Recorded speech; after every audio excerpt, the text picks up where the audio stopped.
August 1945, on a quiet airfield outside Yokosuka. American naval intelligence officers walk past rows of unfinished aircraft frames. Most are conventional fighters, stripped and weathered. At the far edge of the field, partially concealed beneath camouflage netting, something different rests on wooden supports. Its fuselage is short and blunt. Wings are small, sharply swept. There is no room for landing gear in the usual sense. At the tail, scorched metal surrounds a rocket nozzle. Inside nearby hangars, the smell of fuel still lingers. Blueprints lie scattered across work tables. Some are stamped with dates from early 1945. Others bear handwritten corrections, rushed and uneven. None of the aircraft appear ready for flight. The war has ended. But whatever this program was, it had reached its final stage only weeks earlier. American officers take notes. Photographs are taken. Measurements are recorded. The question is not whether these machines will ever fly. It is why they were built at all. By the summer of 1944, Japan's strategic situation had deteriorated beyond recovery.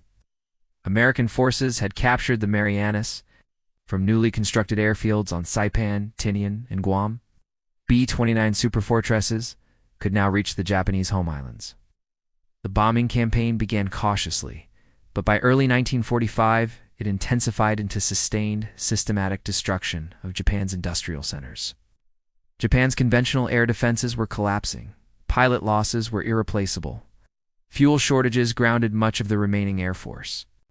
New interceptor designs entered service too late and in insufficient numbers. Against high-altitude B-29 formations, flying faster and higher than most Japanese fighters, interception rates remained low. By late 1944, Japanese military planners faced a choice between gradual defeat and extreme measures. It was within this context that the concept of rocket-powered interceptors flown on one-way missions gained official approval. These aircraft were not designed to return. They were intended to climb rapidly into bomber formations and destroy a target through direct collision. The most advanced of these designs was the Mitsubishi J-8M Shusui. Derived from German technology transferred in 1944, it was powered by a liquid-fuel rocket engine capable of extraordinary climb rates.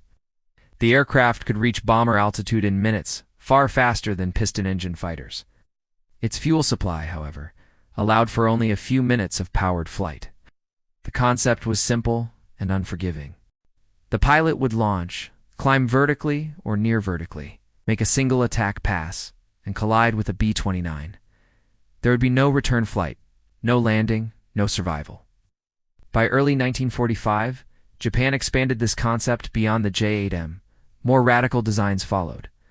One of these was the Mizuno Shinru, a heavier rocket interceptor conceived specifically for ramming attacks. Unlike the Shusui, which was adapted from a German design, the Shinru was an indigenous Japanese project developed under extreme time pressure. The scale of these programs was significant, given Japan's collapsing industrial base. The J-8M program alone involved Mitsubishi Heavy Industries, the Imperial Japanese Navy, and multiple subcontractors spread across Honshu and Kyushu. Production facilities were dispersed and partially moved underground to avoid air attack. By mid-1945, dozens of airframes were under construction, with components stored across several locations. The Shinru program, although less advanced, represented an even more desperate ambition. The aircraft was designed with heavy armor around the cockpit and reinforced structure at the nose to maximize damage during impact. Estimates suggest that several dozen airframes were planned, though only prototypes and mock-ups were completed. Training for rocket suicide pilots began in secrecy. Candidates were drawn from the remaining pool of young naval aviators, many with minimal flight hours. Instruction focused on basic handling, climb profiles, and attack geometry. There was no training for landing. Manuals emphasized commitment and precision. Fuel calculations were exact to the minute. The technical challenges were severe. Rocket engines required highly volatile fuels that were difficult to manufacture and dangerous to handle. Accidents were frequent. During test flights of the J-8M, engine failures led to crashes, including fatal incidents.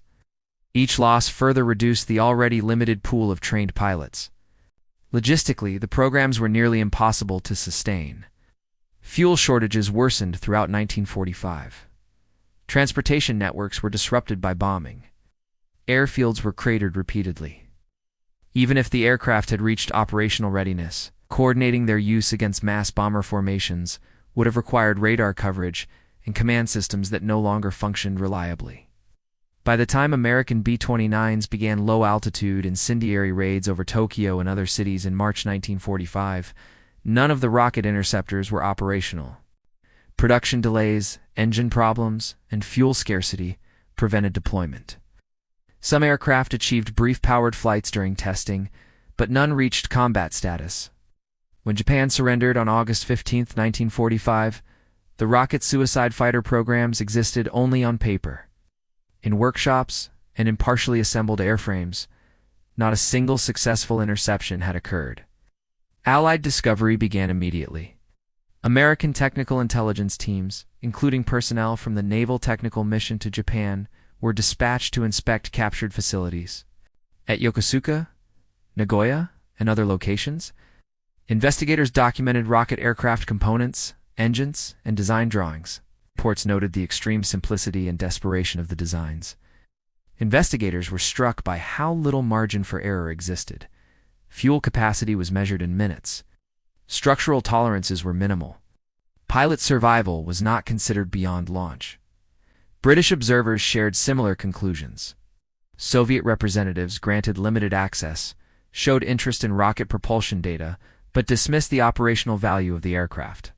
Across Allied reports, the consensus was consistent. These were weapons born of strategic collapse, not technological superiority. Post-war testing was limited. A small number of engines and airframes were shipped to the United States for analysis.